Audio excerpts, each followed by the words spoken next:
The room was thick with tension as the family gathered around the long mahogany table.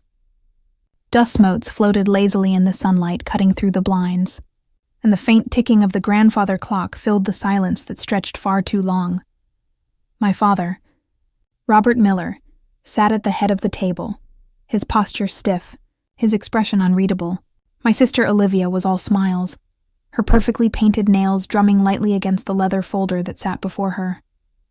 I sat across from them, my palms clammy, heart pounding so hard I thought everyone could hear it.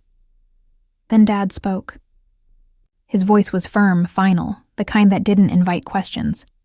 "Olivia gets $11 million, he said, sliding the folder toward her.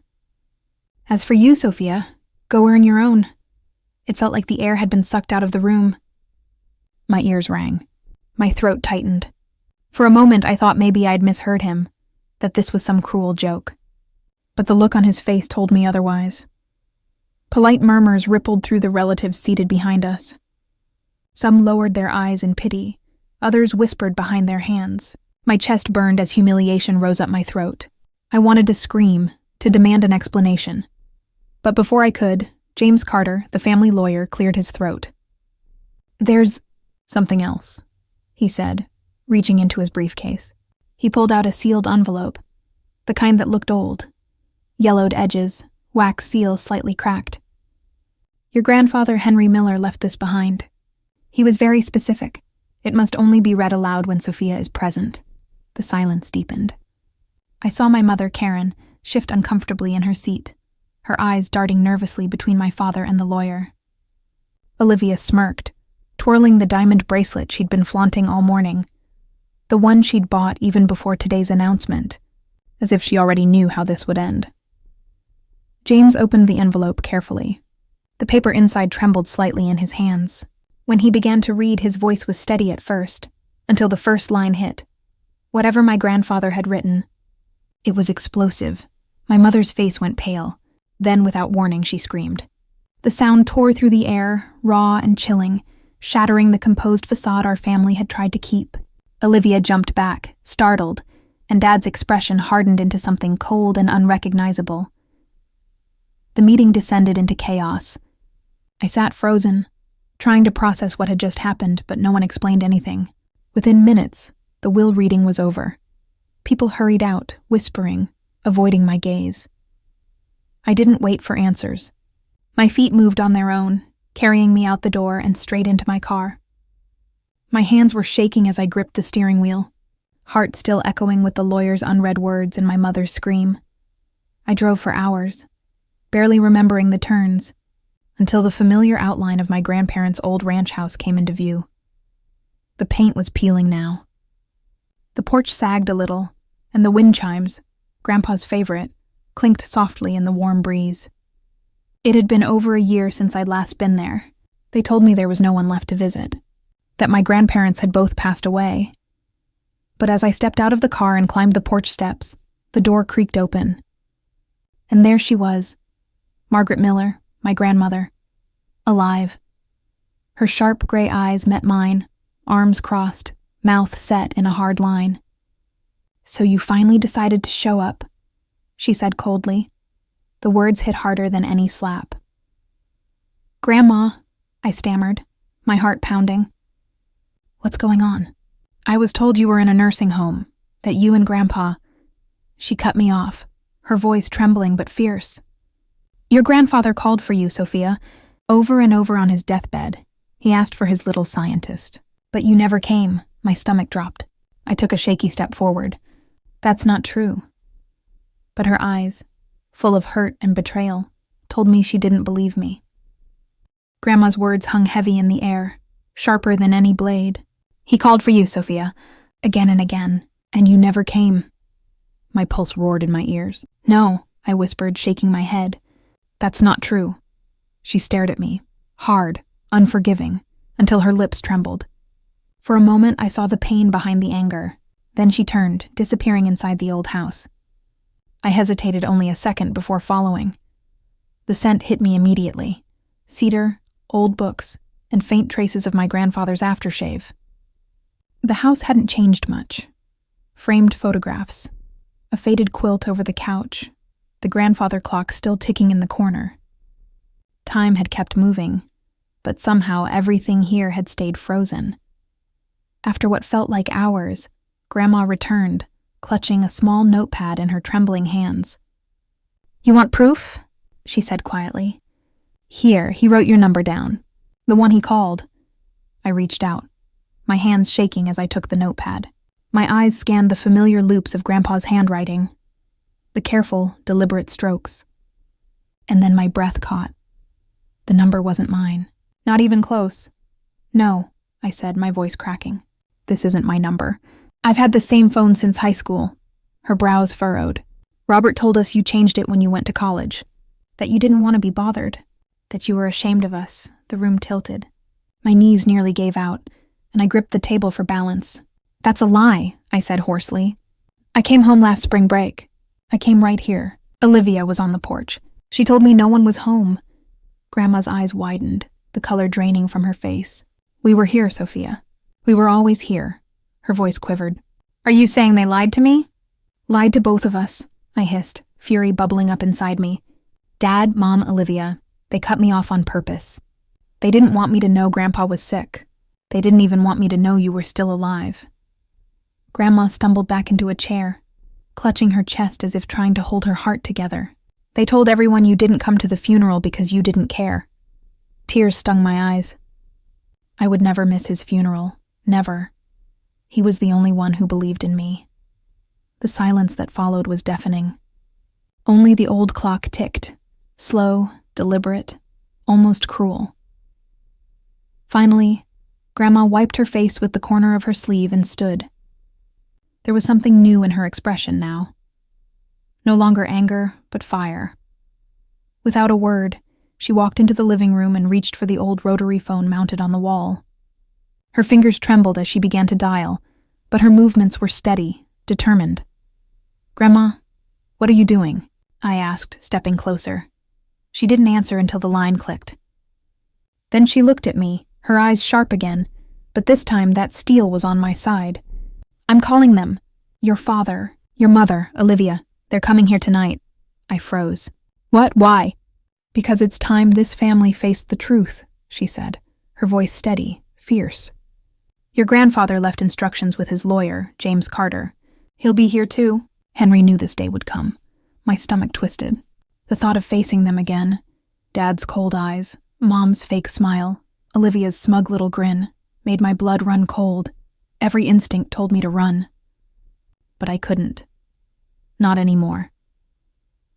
An hour later, Grandma made tea as if preparing for a quiet evening, though her hands trembled slightly every time she reached for the kettle. "Stay in the kitchen," she told me when the first knock echoed through the old house. "Don't come out until I call you." I nodded and sat at the small wooden table. The same one Grandpa and I used to sit at when I was little. Him sipping coffee while I showed him science clippings from the newspaper. The memory was so vivid it hurt, but it gave me strength. Through the half-open doorway I heard the front door creak, then footsteps, voices. My father's deep, commanding tone, my mother's softer one, trying to sound innocent, and Olivia, her laugh cutting through the air like glass. They were here, and this time, they wouldn't be the ones controlling the story. The ticking of the old clock was the only sound that dared to move through the air. I sat frozen at the kitchen table, my hands wrapped tightly around a cup of tea gone cold. From the living room came the creak of footsteps, familiar voices, brittle and sharp. "Mother," my father's tone was clipped, impatient. "What's the meaning of this?" "You'll see soon enough," Grandma replied coolly. "Sit." That single word, sit, carried the authority of generations. I couldn't see their faces, but I imagined Dad stiff-backed, Mom fidgeting with her pearls, and Olivia smirking in her designer coat. The image burned behind my eyelids. Then came another voice, smooth, deliberate. "James Carter, the lawyer. Mrs. Miller, I received your call. You said Mr. Henry Miller left additional instructions not yet revealed during the reading." "That's correct," Grandma said, "and I want it read here, in front of everyone." My heart pounded so loud I thought they'd hear it from the kitchen. I rose quietly, inching toward the doorway, just enough to see the edge of the living room. James opened a brown leather folder, the same one I'd seen him use during the will reading. Only this time, he pulled out a single sheet of yellowed paper, folded carefully. He cleared his throat. "To my family," he began. "If you're hearing this, it means I'm gone. I have watched this family grow wealthy, but not wise. Robert, my son, you've built an empire, but you've forgotten what it means to build people. And Olivia, my dear granddaughter, you've inherited charm, not character. As for Sophia," my breath caught. "Sophia, my little scientist," he continued, voice trembling slightly as James read, "you were the one who still asked why. The only one who wanted to understand rather than own. You are the true heir to what I have built. Not the wealth, but the legacy." The words struck the room like lightning. Dad's jaw tightened. Mom's face went pale. Olivia scoffed, a brittle, nervous laugh escaping her. "What is this supposed to mean?" she snapped. "He already gave me my inheritance." Grandma's eyes flickered toward her. "Let him finish," James nodded. "Mr. Henry Miller's note continues. There are assets not declared in my public estate. They are tied to the Miller Research Foundation, the same company Sophia helped design during her university years." The air seemed to vanish. "He what?" Dad barked. "That foundation is under my name." James adjusted his glasses calmly. "Technically, no. According to Henry's final signed document, the foundation was placed under a private trust to be released to Sophia Miller upon her 30th birthday, or upon the reading of this document. Whichever comes first. The silence that followed was nuclear. I could almost taste the rage radiating off my father. "He couldn't do that," Dad hissed. "He didn't have the mental capacity in his final months." "He was lucid," Grandma said sharply. "I was there when he signed it." Mom tried to intervene, her voice trembling. "Mother, please, let's not," but Grandma cut her off. "Enough lies, Karen. You and Robert cut Sophia off from us. You changed her number. You told me she didn't care. You even hid Henry's calls from her." I stepped forward then, unable to stay silent any longer. "And you told me they'd been moved to a facility. That they didn't want visitors." All heads turned. My father's eyes narrowed, cold and venomous. "You had no right to eavesdrop." I took another step forward, my voice shaking, but steady. "You had no right to destroy our family." Olivia crossed her arms, sneering. "Oh, please. Don't act like a victim, Sophia. Grandpa always favored you. You think you're special because you liked his silly science projects?" I locked eyes with her. "No, Olivia. I'm special because I earned what I have, and I never had to lie for it." For a long moment, no one spoke. The only sound was the steady creak of the ceiling fan and Grandma's shallow breathing. Then James cleared his throat again. "There's one final note," he said softly. "Henry wanted it read aloud by Sophia." My heart pounded as I took the paper from him. My grandfather's handwriting was strong, almost defiant. I swallowed hard and began to read. "My dearest Sophia, I know they will tell you to walk away, that you don't belong at this table. But this house, this land, this legacy, it was built for people who value truth, not power. I trust you to rebuild what others tried to break. The Miller name was never about money. It was about meaning. Now it's yours. Grandpa." Tears blurred my vision. The room was silent. Even Olivia had stopped fidgeting. Then Dad stood up, his chair scraping against the floor like a gunshot. "You think this changes anything? You'll never run this family." Grandma's voice cut through his anger like steel. "She already does, because she's the only one left with Henry's heart." For the first time in my life, my father looked uncertain, small even.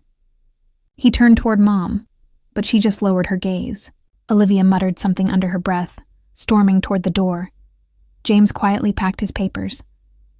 "I'll begin the transfer of assets," he said softly to me. "Henry was very specific about your rights." When the door finally closed behind them, the house fell quiet again. Grandma reached for my hand, her eyes glistening with both pride and sorrow. "He always believed you'd come back, Sophia," she whispered. "Now he can rest." I looked around the room. The old furniture, the faded photographs, the echoes of my grandfather's laughter in the walls. And for the first time, I didn't feel like the forgotten daughter anymore. I felt like the one who'd finally come home.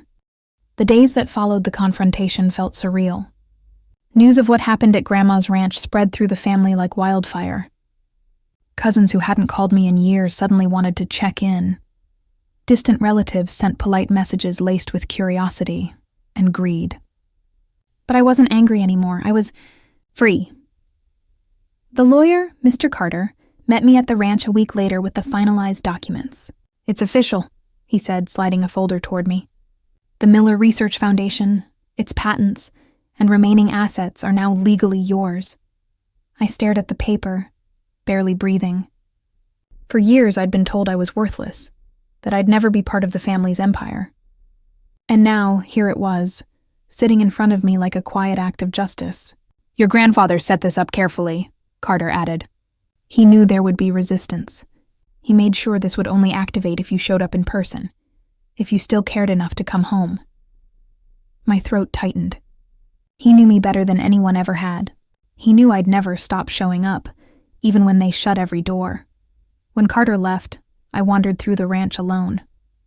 The sunset was spilling gold across the fields, the same view Grandpa and I used to watch together every evening. The air smelled like dust and wildflowers, and for a moment, I could almost hear his voice again. "The world will try to measure you, Sophia. Don't let it. Build things that last, not things that shine." That night, I pulled out my old journals, sketches, ideas, and plans I'd made during college.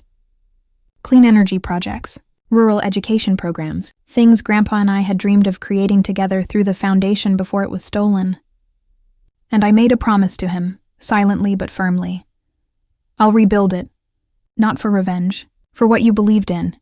Weeks turned into months. I reopened the Miller Research Foundation, this time under a new mission. Innovation for people, not profit. We hired local scientists, invested in small-town schools, and funded student research grants in his name. Every brick I laid in that building felt like reclaiming a piece of my heart. Olivia tried to reach out once. A text message that read, "We should talk." Maybe I overreacted. I stared at it for a long time, then deleted it without replying. Some doors don't need to be reopened. My parents didn't attend the foundation's reopening ceremony, but Grandma did. She stood beside me on stage, her hand wrapped around mine as I spoke to the crowd. "This foundation isn't built on money," I said, my voice steady. "It's built on faith, the kind one man had in a little girl who liked to ask why." When I looked up, I could have sworn I saw him there, Grandpa Henry, standing in the back of the hall, smiling the same proud smile I'd seen 1,000 times before. That night, I walked out to the old porch one last time. The wind chimes were still there, rusted but singing softly in the breeze. I touched them gently and whispered, "We did it, Grandpa. The right way." For the first time in years, the ache in my chest lifted, not because I'd won, but because I'd learned something far greater, that money can build walls, but truth builds bridges. And in the end, that's the only kind of wealth worth inheriting.